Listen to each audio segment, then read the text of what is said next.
현재 제6호 태풍 인파는 중국 상해 아래 닝보시 쪽에 위치를 하고 있고요. 중국은 현재 태풍의 영향권에 들면서 상당한 피해를 입고 있습니다. 현재 태풍의 위성 사진이고요. 6시간 동안 움직인 위성 사진을 보여주고 있고요. 현재 태풍의 눈은 중국 닝보시 근처를 향하고 있습니다. 상해 바로 아래쪽이다라고 볼 수 있습니다. 지금 유럽 기상청에서 바라보고 있는 제6호 태풍 인파, 지금 현재의 위치고요. 바로 닝보시에 태풍의 눈이 위치하고 있다. 유럽 기상청에서는 975 헥토파스칼, 세력이 약간 쇠퇴가 된 부분인데요. 그럼에도 불구하고 상당한 비와 바람을 동반하고 돌풍을 동반할 수 있어요. 중국 상해 지역 15m 정도에 달한다. 이것은 강한 바람이고요. 15m에서 20m 정도의 바람이다라고 하면 바람을 향해 사람이 걸어 다닐 수 없고 기와 지붕재가 벗겨날 정도의 수준이다. 여기 돌풍의 움직임을 보면 순간 돌풍이다라고 해서 속 28m까지의 돌풍이 지금 나타나고 있고요. 이 정도의 돌풍이다라고 하면 매우 강한 바람으로서 사람은 무언가를 잡지 않으면 서 있을 수 없을 정도의 바람이고요.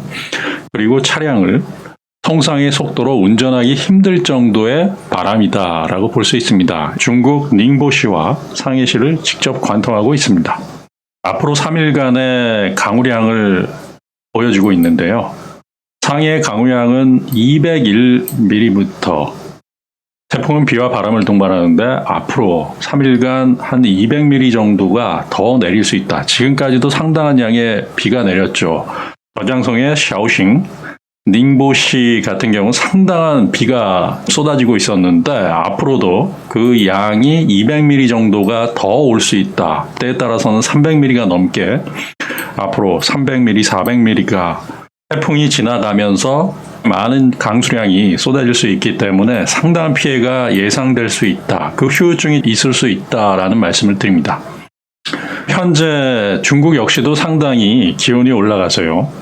현재 중국 남부 기온은 27도에서 내륙은 30도가 넘는 더위에 시달리고 있고요.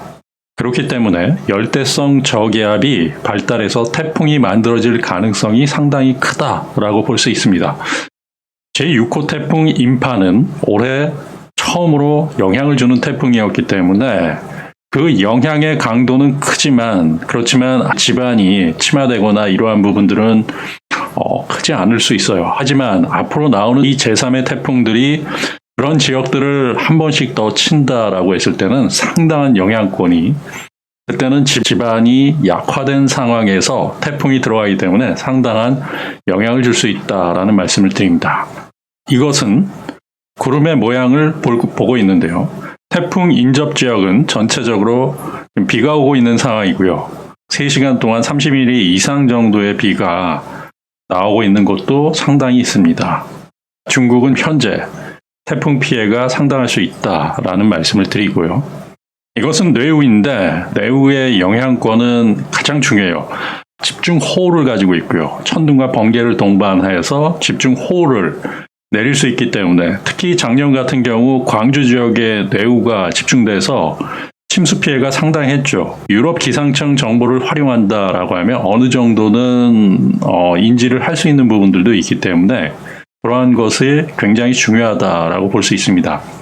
지금 뇌우에 의한 피해는 지금 현재는 없지만 내일 정도의 태풍의 눈 근처에서의 천둥과 번개를 동반한 집중호우가 있을 수 있기 때문에 그런 피해가 오히려 굉장히 무섭다라고 볼 수 있습니다. 곳곳에서 뇌우가 일어났다 사라졌다를 반복하면서 이 뇌우의 피해는 한두 시간 사이에 집중호우를 내리게 할 수 있고요. 특히 이러한 것이 독일과 벨기에 집중호우의 원인이 되었기 때문에 기상 시스템을 면밀히 지켜보는 부분이 필요하다라는 말씀을 드립니다.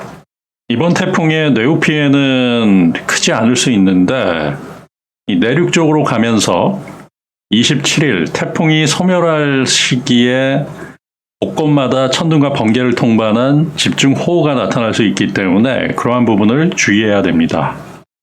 자, 이것은 미국 기상청 정보를 바탕으로 하는 지금 현재 상황이고요.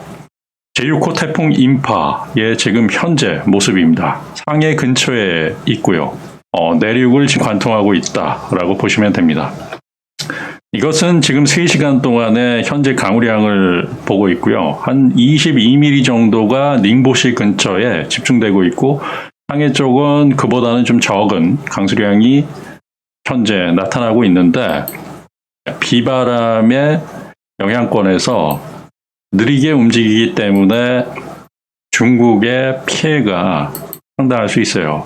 미국 기상정보 시스템에서는 7일 오후를 기해서 이 태풍이 사라질 것이다. 태풍이 소멸될 것이다. 라고 이야기를 하고 있고요.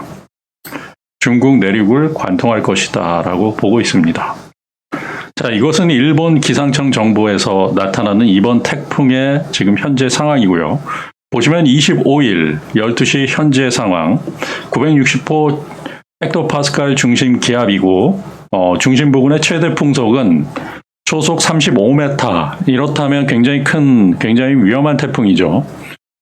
충분히 고정되지 않은 금속 지붕에 지붕재가 움직이기 시작할 정도의 나무 줄기가 부러지고 이런 정도의 태풍의 세기다라고 볼 수 있고요.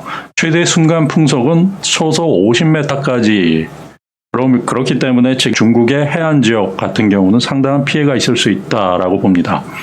그리고 7월 26일 12시 예보로 봤을 때는 중심 기압은 985 헥토파스칼, 약화되는 부분이지만 중심 부근의 최대 풍속이 초속 25m에 달하고 중심 최대 순간 돌풍이 초속 35m에 달하기 때문에 굉장히 위험한 태풍이다라고 해서 27일 994 헥토파스칼 이미 이제 태풍으로서는 위력을 다했다라고 보고요. 이때는 중간중간에 뇌우 즉 번개와 천둥을 동반한 집중호우가 나타날 수 있기 때문에 오히려 이랬을 때 피해가 또 나타날 수 있어요. 그렇기 때문에 중국은 지금 상황은 녹록하지만은 않다라는 말씀을 드립니다.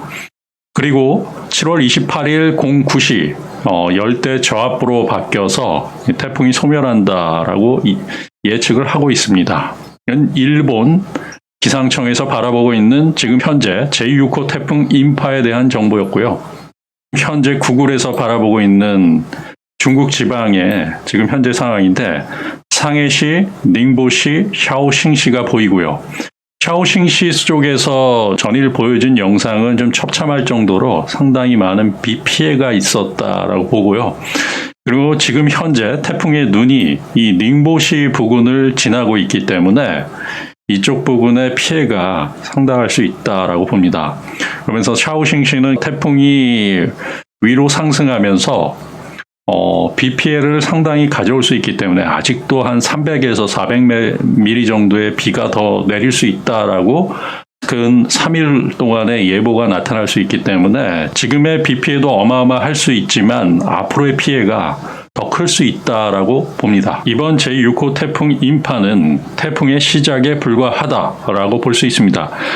지금은 집안이라든지 이런 부분이 자리 잡고 있어서 한 번의 태풍에 의해서 전체적인 영향을 미치거나 이런 부분이 아닐 수 있어요. 하지만 태풍이 한 번 더 온다라고 했을 때 그 집안이 가라앉으면서 침수 피해가 상당할 수 있는 상황이 나타나기 때문에 특히 올해는 특히 기상이변이 상당할 수 있기 때문에 조심해야 된다라는 말씀을 드리고요.